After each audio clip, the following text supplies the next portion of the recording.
నాయుడు వారసత్వాన్ని కొనసాగిస్తా అన్నారు Rajampet parliament TDP కొత్త అధ్యక్షుడు సుగవాసి ప్రసాద్ బాబు.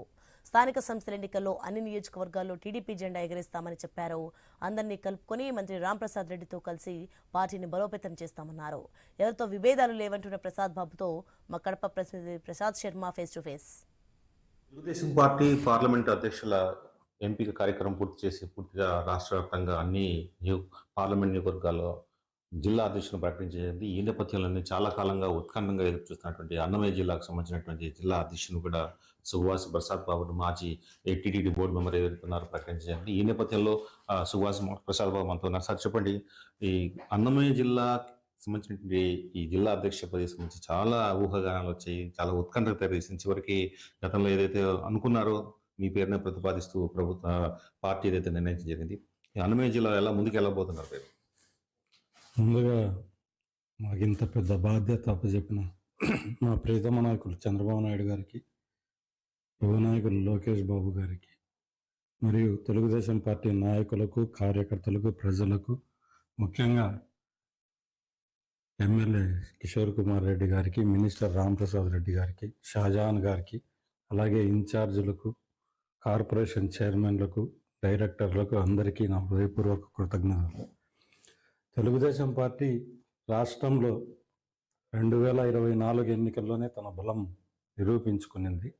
ఆ బలం ఎక్కడా తగ్గకుండా ఇంకా పెరిగే విధంగా ఒక్క రాజంపేట పార్లమెంటరీ నియోజకవర్గంలో 3 ఎమ్మెల్యే సీట్లు ఓడిపోయిన కారణంగా రాబోయే సంస్థాగత ఎన్నికల్లో ఎలా మొత్తం 7 నియోజకవర్గాల్లో మొత్తం సంస్థాగత ఎన్నిక స్థానాలన్నింటినీ మనం ఎలా చేసుకోవాలి, అలాగే ఫ్యూచర్లో వచ్చే జనరల్ ఎలక్షన్కి ఎలా అని ఇన్ఛార్జీలతో, ఎమ్మెల్యేలతో, అందరితో కలిసి ఒక పద్ధతి ప్రకారం ఒక తాటిపైన పార్టీని నడిచి ఖచ్చితంగా విజయం సాధించే విధంగా ముందుకు పోతాం.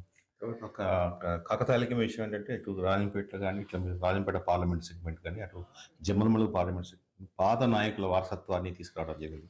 మీ ఫాదర్ ఏవైతే పాలకొండ రెడ్డి గారు ఉన్నారో, తను సుదీర్ఘంగా 4 సార్లు ఎమ్మెల్యేగా పనిచేశారు, ఎంపీగా పనిచేశారు.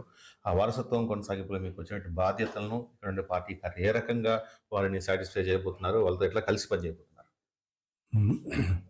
నాన్న ఎప్పటి నుంచో దాదాపు 1978 నుంచి మొదటిసారి ఎమ్మెల్యేగా ఎన్నికైనప్పటి నుంచి జనతా పార్టీ తరఫున, తర్వాత తెలుగుదేశం పార్టీలో చేరిన తర్వాత ఇంకో ఎప్పుడు వేరే విధంగా ఆలోచించలేదు. పూర్తిగా తెలుగుదేశం పార్టీలో ఆయన చనిపోయేంత వరకు తెలుగుదేశం పార్టీలో ఉండాలనుకొని చనిపోయారు. ఆయన ప్రజలకు ఏ విధంగా సేవ చేసి వాళ్ళకు గుండెల్లో నిలిచిపోయాడు. ఖచ్చితంగా ఆయన పేరు చెడగొట్టకుండా పార్టీని ముందుకు తీసుకెళ్తాం. ఖచ్చితంగా నాన్న వారసత్వానికి ఖచ్చితంగా ఒక న్యాయం జరిగే విధంగా చేస్తాం. తెలుగుదేశం అన్నమయ్య జిల్లా పార్టీలో కొంత ఇబ్బందికరమైన అసంతృప్తులు కొంత ఉన్నాయి, తర్వాత వ్యతిరేకత వర్గాలు ఉన్నాయి. వీటిని ఎట్లా సమం చేసి ముందుకెళ్తారు? నాకైతే పర్సనల్గా ఎటువంటి వ్యతిరేకత వర్గాలు లేవు. ఇక్కడ వ్యక్తిగత విషయాలను మనం పక్కన పెట్టాలి పార్టీ కోసం. ఎందుకంటే బాధ్యత, ఇంత పెద్ద బాధ్యత పార్టీ అధినాయకత్వం మన మీద పెట్టినప్పుడు అందరితో కలుస్తాను. ఇప్పుడు కూడా ఇన్ఛార్జీలు అందరితో మాట్లాడాను, మినిస్టర్ గారితో కూడా మాట్లాడి మినిస్టర్ గారిని కలిసి జిల్లాలో ఎలా ముందుకు పోవాలి అని చెప్పి ఆలోచన చేసి ఖచ్చితంగా ముందుకు వెళ్తాను. చాలా మంది కార్యకర్తలతో, మంత్రితో మీరు కలుస్తారా లేదా అంటే సందిగ్ధ పరిస్థితి ఉంది, దానికి ఏమంటారు? లేదు, 100% కలిసి పనిచేస్తాను, దాంట్లో వేరే ఆలోచన లేదు. అన్నమయ్య జిల్లాకు కొత్తగా ఏర్పడిన సమస్య ఈ ఏదైతే ఒంటిమిట్ట, సిద్ధవటం ప్రాంతాలని కడప జిల్లాలో కల్పన ఒక ఉద్యమం నడుస్తుంది. తర్వాత రాజంపేట, కోడూరు ప్రాంతాల్లో రాజంపేట జిల్లా కేంద్రం చేయాలంటే ఒక ఉద్యమం నడుస్తుంది. ఒక జిల్లా పార్టీ అధ్యక్షుడిగా ఒక క్రియాశీలకమైన పదవిలో అంటే ప్రస్తుతం ఒక 3-4 రోజుల్లో వీటికి తెరదించబోతోంది. దీన్ని మీరేమంటారు? మీరే ప్రభుత్వానికి ఏమైనా సూచనలు కానీ, సలహాలు కానీ ఇచ్చే అవకాశం ఉంది? ఏదో ఖచ్చితంగా ఇక్కడ ప్రజల మనోభావాలను అధిష్టానానికి తెలియజేస్తాము. ఖచ్చితంగా ప్రజలు ఏదైతే కోరుకుంటున్నారో అధిష్టానం ఖచ్చితంగా ప్రభుత్వం మంచి నిర్ణయం తీసుకుంటుంది. అందరినీ సాటిస్ఫై చేసే విధంగా, ఎవరిని అసంతృప్తి పరచదు. చంద్రబాబు నాయుడు ఉద్దేశమే ప్రజలను బాగా చూసుకోవాలని. అలాంటి ప్రజల ఖచ్చితంగా డిమాండ్లు ఏమన్నా ఉంటే ప్రభుత్వం సానుకూల దృష్టితో చూస్తుంది, ఖచ్చితంగా పరిష్కార మార్గం చెప్తుంది.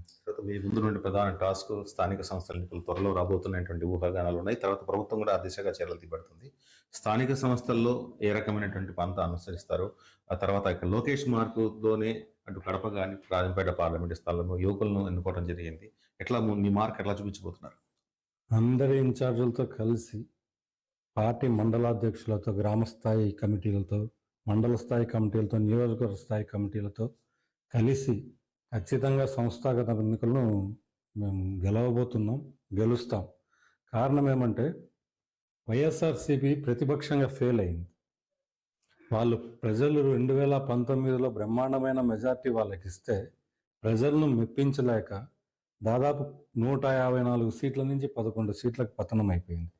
వాళ్ళు ఇప్పుడు కూడా ప్రజల సమస్యలను తీసుకొని రాకుండా తెలుగుదేశం నాయకులను వ్యక్తిగత దూషణలు చేయడము, పార్టీ అధ్యక్షుడిని వ్యక్తిగత దూషణలు చేయడము, దీనికే వాళ్ళ టైం సరిపోతుంది తప్ప ప్రజలను వాళ్ళు ఎటువంటి పరిస్థితుల్లో ప్రజల సమస్యల గురించి పట్టించుకోవడం లేదు.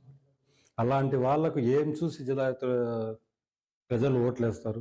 ఖచ్చితంగా సంస్థాగత ఎన్నికలలో తెలుగుదేశం పార్టీ మరొక్కసారి 164 స్థానాల కంటే 175 స్థానాల్లో ఫుల్ఫిల్గా మెజార్టీ సాధించబోతోంది. ఖచ్చితంగా స్వీప్ చేస్తుంది. ఖచ్చితంగా రాజంపేట పార్లమెంటు సెగ్మెంట్ పరిధిలో ఏదైతే ఉన్న 7 నియోజకవర్గాల ప్రజల పార్టీని బలోపేతం చేయడం పాటు రాబోయే స్థానిక సంస్థల ఎన్నికల్లో తమ సత్తా